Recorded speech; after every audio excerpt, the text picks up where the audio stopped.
Exam typewriting computer based examination short and computer based எக்ஸாமினேஷனுக்கு exam centre choose பண்ணுறது open ஆகிருக்கு. எல்லாரும் அவங்கவுங்க லாகின் ஐடி பாஸ்வேர்ட் போட்டு உள்ளே போய்க்கோங்க.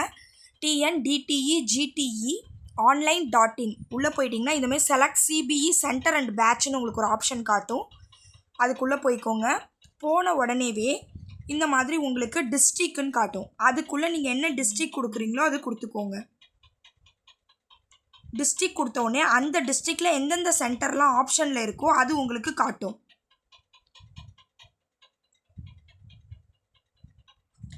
அதில் நீங்கள் எந்த சென்டர் கொடுக்க போகிறீங்களோ அதை இப்படி டாட் கொடுத்துட்டு மேலே உங்களுக்கு இந்த மாதிரி க்ரீன் கலரில் வரணும் கன்ஃபார்ம்டான்னு.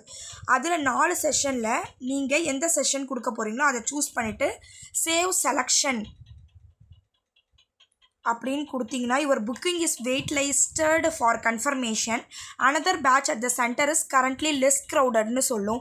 இல்லை உங்களுக்கு கம்பல்சரி இந்த பேட்ச் தான் வேணும் அப்படின்னு நீங்கள் நினச்சிங்கன்னா ஒரு வாட்டி மறுபடியும் லாக் அவுட் பண்ணிவிட்டு மறுபடியும் லாகின் பண்ணுங்கள்.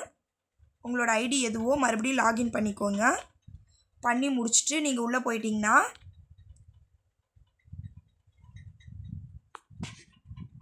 அதே போது எக்ஸாம் சென்டர் சூஸ் பண்ணுங்கள். சிபிஇ எக்ஸாம் சென்டர் ஆல்ரெடி நீங்கள் சூஸ் பண்ணது இப்படி இருக்கும். சேவ் செலக்ஷன்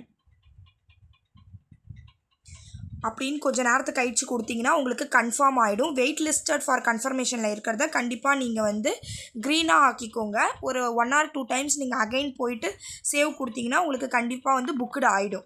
ஓகேங்களா? இப்போ நான் 3-4 ஸ்டூடெண்ட்ஸ்க்கு பண்ணால் புக் ஆகிடும். Okay, thank you.